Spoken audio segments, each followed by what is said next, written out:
வாழ்க வையகம் வாழ்க வளமுடன். அன்பர்களே, பாரதிதாசன் புரட்சி பார்வை என்ற தலைப்பிலே சில கருத்துக்களை உங்களோடு பகிர்ந்து கொள்ளலாம் என்று எண்ணுகிறேன். தமிழுக்கும் அமுதென்று பேர், அந்த தமிழ் எங்கள் உயிருக்கு நேர், தமிழ் எங்கள் இளமைக்கு பால், அந்த தமிழ் எங்கள் புலவருக்கு புகழ்மிக்க வேறென்று அன்னை தமிழை பெருமைப்படுத்திய பாவேந்தன் பாரதிதாசன். மந்தையாகிவிட்ட இந்த சமுதாய சந்தையில் மாற்றம் ஏற்படுத்த வேநீர் காலத்து உலைக்களம்போல் வெடித்தெழும் பொறிகள் வெளிக்கிளம்ப பாடிய பாவலன் பாரதிதாசன். அழகுகளை மட்டுமே பாடி பாடி அறுத்து போன நாட்டிலே அழுக்குகளை பற்றி பாடினான் பாரதிதாசன்.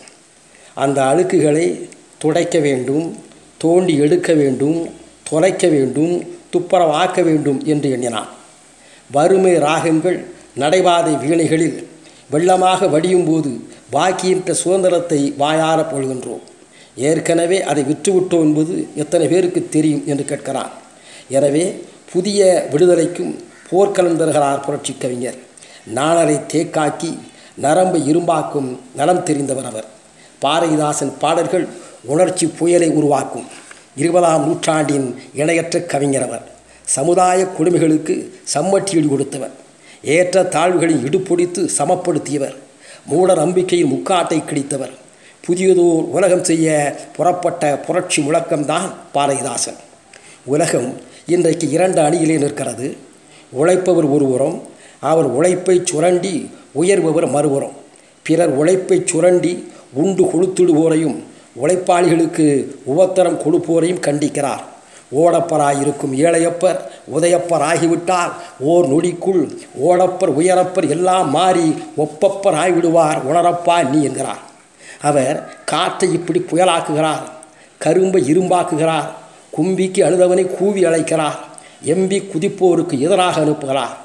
உண்மையான புரட்சியை உணர்த்துகிறார். மக்கள் ஆற்றலை உணர வைப்பவன் தான் மாபெரும் புரட்சியாளன். குனிந்து கொடுத்தவன் நிமிர்ந்து விட்டால் என்னவாகும் என்று கேட்கிறார். கிளியை விடுத்து கிளர்ந்தெழுவார், இனி கெஞ்சும் உத்தேசமில்லை, சொந்த வலிவுடையார் இன்ப வாழ்வுடையார், இந்த வார்த்தைக்கு மோசமில்லை என்கிறார். பேச முடியாத நாட்டிலே பேடிகள் வாழலாம், எழுத முடியாத நாட்டிலே ஈனர்கள் வாழலாம்.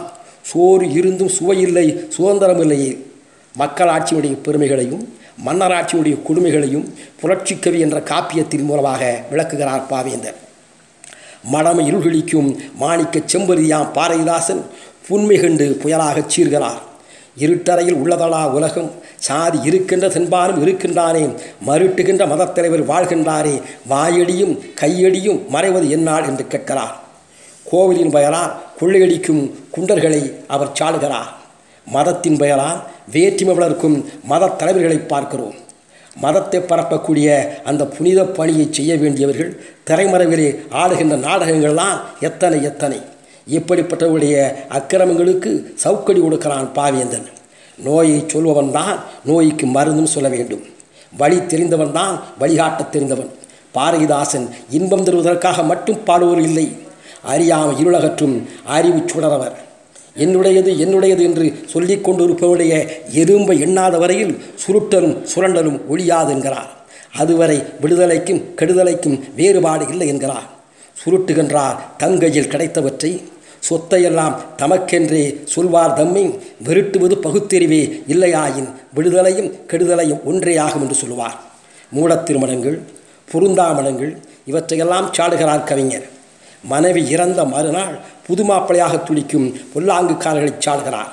பணம் இல்லாத காரணத்தால் படுக்கிழவனுக்கு மணமுடிக்கப்படும் வளர்ந்தையரை நோக்கி பார்க்கிறோம்.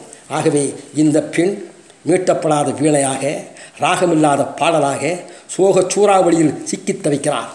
பருவ குமரி ஒருத்தி கல்யாணமான ஒரு சில மாதங்களில் கணவனை இழந்து விட்டால் அவள் பூவிழந்து பொட்டிழந்து சீரழிய வேண்டியதானா? இது என்ன சமுதாய நீதி? அவள் ஒடுக்கப்பட்டவளாக ஒதுக்கப்பட்டவளாக மங்கள நிகழ்ச்சிகளிலே கலந்து கொள்ள முடியாத வளர்ந்தையாக வாழ வேண்டியதானா? அவளும் வாழ பிறந்தவளே, அவள் வாழ்க்கையில் ஒளியேற்ற உதவிக்கரம் நீட்ட வேண்டாமா? ஆணுக்கு ஒரு நீதி, பெண்ணுக்கு ஒரு நீதி என்றால் அதை சொல்வது சாத்திரம் என்றால் அது சாத்திரம் இல்லை, சதி என்பானே பாரதி. அந்த எண்ணத்தை தான் தனது பாடல் மூலமாக பாவேந்தனும் இங்கே உருவாக்கி காட்டுகிறான். உழைப்பாளர்களுடைய பெருமையை, உழவர் பெருங்குழுக்கிய பெருமையை உணர்த்துகிறார் கவிஞர். கூழுக்கு பற்பலர் வாடவும் சிற்சிலர் கொள்ளையடிப்பதும் நீதியோ, புவி வாழ்வதுதான் இந்த தேதியோ என்று கேட்கிறார். ஊரினிலே, தெருவினிலே, வீட்டில் எங்கும் உழைப்பை பொன்னெழுத்துக்களால் காண்பதின்றி ஆரிங்கே உழைத்தார்கள். மடுபுணலும் செங்குருதி புனலும் பார்த்து வளவயலில் களை எடுத்து காத்த சென்னல் அடுக்களையில் காண்பீரோ, அரசன் வீட்டில் ஆனையில் சீரகச்சம்பா மிதக்கும். உழவன் சேற்றிலே கால் வைக்காவிட்டால் நாம் சோற்றிலே கை வைக்க முடியாது. ஆடை நெய்வோனுக்கு கந்தை இல்லை, அத்தொழிலை மேற்கொள்வோன் பட்டாடையோடு பவனி வருகிறார். மூச்செடுக்கி முத்தெடுப்பவனுக்கு கஞ்சி இல்லை, கடலையே எட்டி பார்க்காத சில்வர்கள் முத்து மாலையோடு உலா வருகிறார்கள்.